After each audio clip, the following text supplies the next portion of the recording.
नमस्कार, मी सुप्रिया नवीन एका ब्लॉगमध्ये आपलं मनापासून स्वागत करते।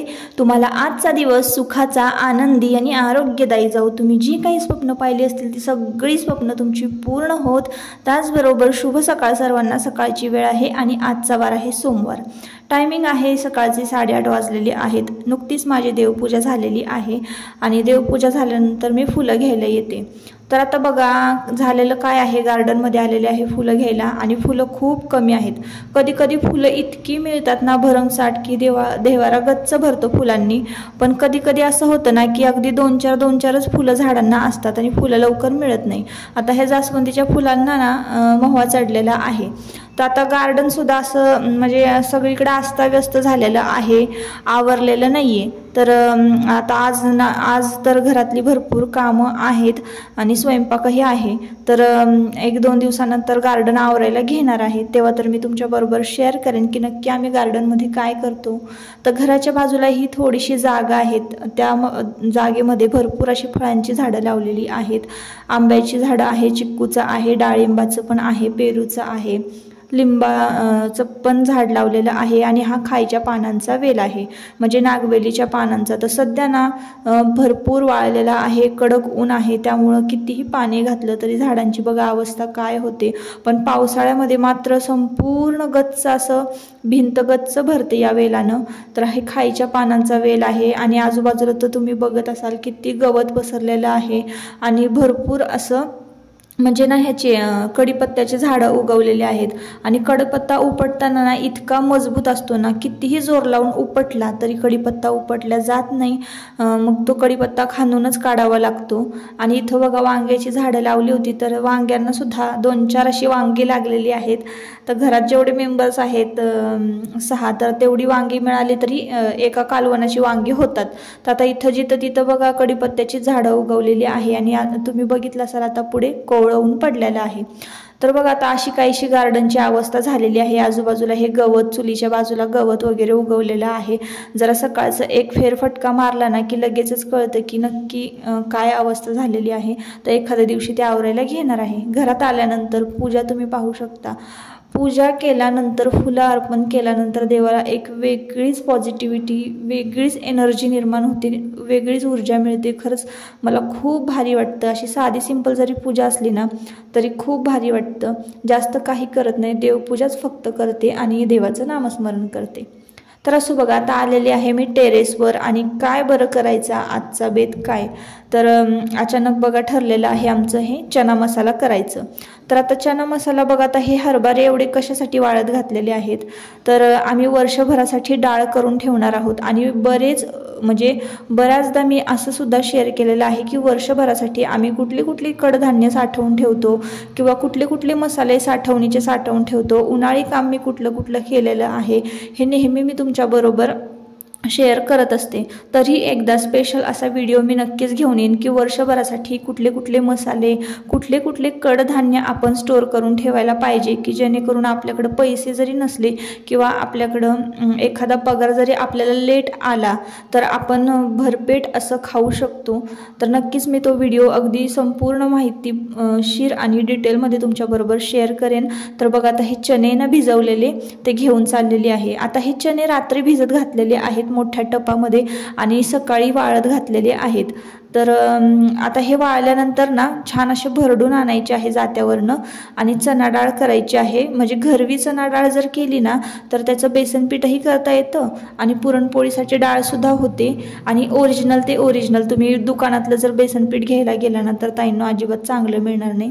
तर असो, आता बघा इथे चणे आणलेले आहे आणि कुकरमध्ये शिजायला टाकलेले आहे, धुतले आहेत आणि त्यानंतर मीठ घातलं आहे, हळद घातलेली आहे आणि आपल्याला आता झाकण लावून ते चणे शिजवून घ्यायचे आहे। खूप टेस्टी लागतात ताईंनो। मीठ थोडं घालायचं आहे आणि हळद घालायची आहे। आता एक शिट्टी आपण काढून एक शिट्टी नाही, 2-4 तरी शिट्ट्या काढाव्याच लागतात, चणे लवकर शिजत नाहीत। तर असो, आता बघा इथं चणे शिजायला घातलेले आहे, तोवर मी इकडे काय करते कढई ठेवलेली आहे गॅसवर आणि 2 चमचे तूप घातलेलं आहे आणि त्यामध्ये 1 वाटी गव्हाचं पीठ घातलेलं आहे।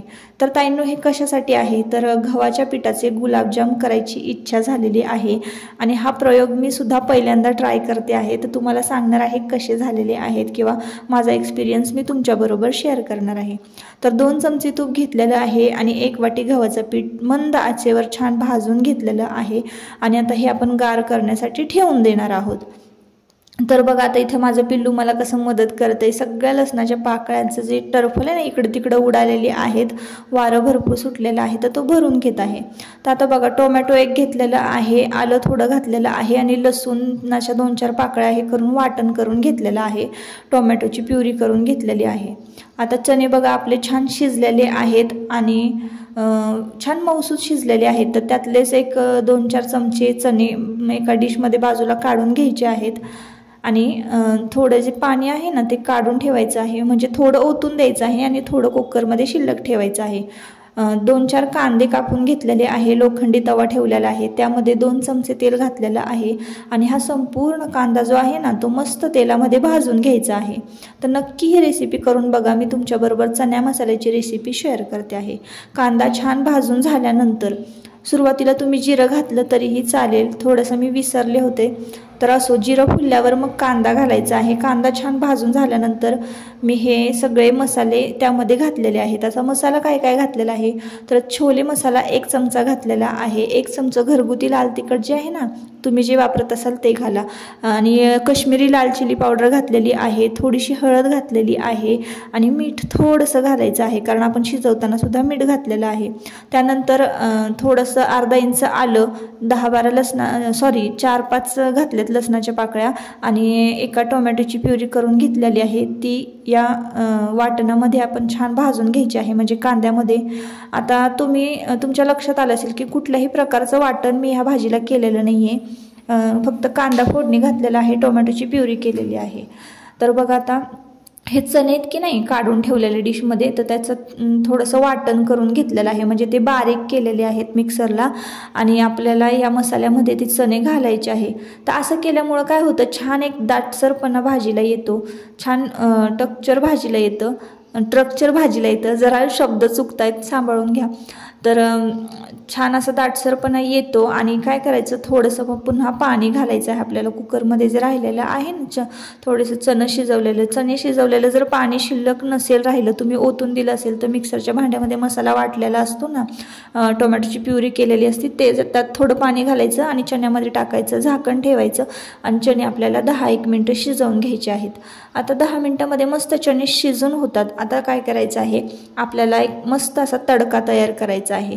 तर 2 चमचे तूप मी तडक्याच्या भांड्यामध्ये घेतलेलं आहे आणि लाल मिरची, तुमच्याकडे हिरवी मिरची असेल तरी चालेल, मी लाल मिरची घेतलेली आहे, लाल मिरची तुपामध्ये टाकायची आहे आणि थोडंसं हिंग घालायचं आहे, छोटा अर्धा चमचा, आणि ते छान तडतडलं की लगेचच आपल्याला या तुपाची फोडणी चण्या मसाल्यावर घालायची आहे।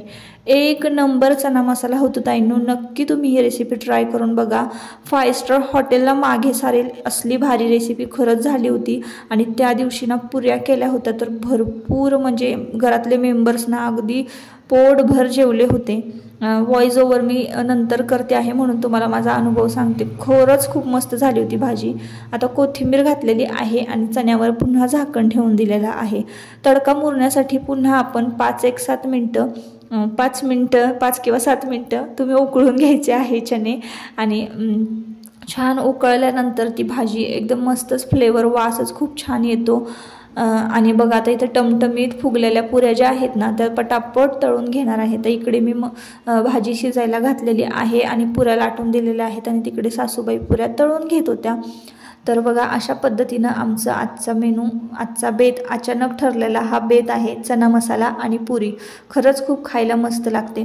तर बघा आता संध्याकाळ झालेली आहे, पोटभर जेवण झालं ताईंनो आणि इतकी सुस्ती आली ना लगेचच झोपच लागली। तर मी आत्ता उठलेले आहे बघा, 6:15 वाजता मला जाग आली, 6:15 वाजता जाग आली। थोडंसं आमच्याकडे आबाळ गरजत होतं, पाऊससुद्धा रिमझिम येत होता आणि थंडावा पसरला होता वातावरणामुळे, त्यामुळे तर डोळाच उघडत नव्हता।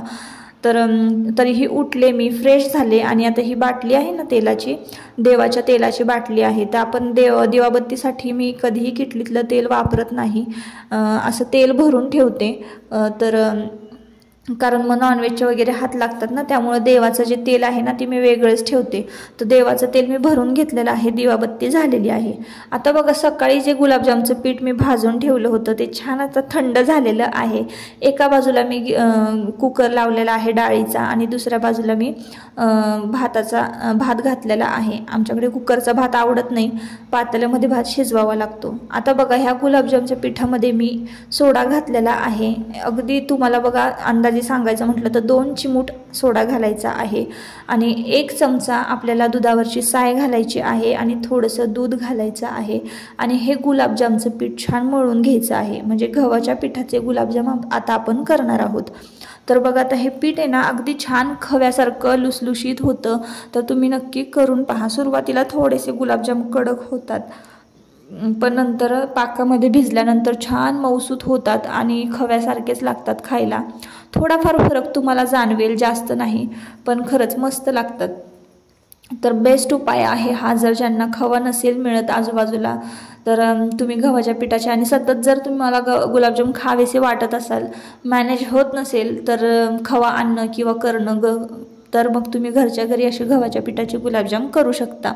तर बघा आता इथे ना मी पीठ मळता मळता छान मऊ लुसलुशीत पीठ मळून झाकण ठेवून दिलेलं आहे मुरण्यासाठी.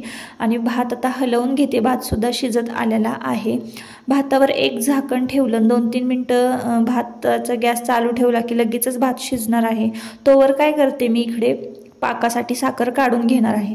तर अर्धा किलो साखर मी काढून घेतलेली आहे आणि त्यामध्ये ना फक्त साखर बुडेपर्यंत पाणी घ्यायचं आहे पाक करण्यासाठी. अगदी साधं सोपं प्रमाण मी तुम्हाला सांगते. अर्धा किलो साखर घेतलेली आहे आणि साखर बुडेपर्यंत आपल्याला पाणी घ्यायचं आहे. तर बघा इथे मी साखर बुडेपर्यंत पातेल्यामध्ये पाणी घेतलेलं आहे. साखर बुडली की नळ लगेचच बंद केलेला आहे. पिण्याच्या पाण्याचा तो नळ आहे. तर आम्हाला काही भरून वगैरे ठेवावे लागत नाही. एक पिण्याच्या पाण्याचा जो नळ आहे ना तो वेगळा आहे आणि वापरायच्या पाण्याचा वेगळा आहे. तर बघा आता इथं ना पटापट गुलाबजामचं छान पीठ मुरलेलं आहे. तर गोळे करून घेते मी. तर आता माझ्या अनुभवातून सांगते तुम्हाला की गुलाबजामचे गव्हाच्या पिठाचे जर तुम्ही करणार असाल ना तर लांबट गोळे करा. तर बघा आता इथं पाकसुद्धा रेडी झालेला आहे आणि आजी आणि आजींची ही नातवंड सगळेच गुलाबजाम करायला बसलेले आहेत. आता खाण्याची इच्छा भरपूर झालेली आहे, त्यामुळं सगळ्यांचे हात कसे पटापट हालत आहेत. तर त्यांना मीठसुद्धा जॉईन झालेली आहे आणि भात आणि डाळीचा कुकर होतोय तोवर पटापट आम्ही गुलाबजाम वळून घेणार आहोत.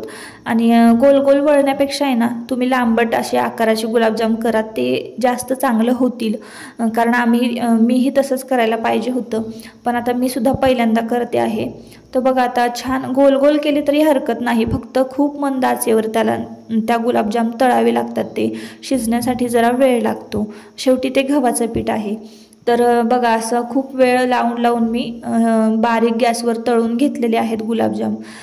तळल्यानंतर तर अगदी खव्याच्या गुलाबजाम सारखेच दिसतात, खूप छान दिसतात आणि खायलासुद्धा छान लागतात. तर तुम्ही बघू शकता पाकामध्ये आपले गुलाबजाम मी घातलेले आहे आणि सगळे हे गुलाबजाम आहे ना छान एकत्र करून मिक्स करून घेणार आहे आणि रात्रभर पाकामध्ये भिजण्यासाठी ठेवणार आहोत.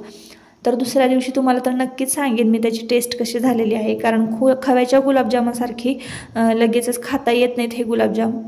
तर ताईंनो, तुम्हाला आजचा व्हिडिओ कसा वाटला मला नक्की कमेंट करून सांगा. जर आपला व्हिडिओ तुम्हाला आवडला असेल तर नक्की आपल्या चॅनलला सबस्क्राईब करा आणि व्हिडिओला लाईक करा. परत पुन्हा भेटूया नवीन एका व्हिडिओमध्ये. तोपर्यंत स्वतःची काळजी घ्या आणि मस्त राहा. Bye bye.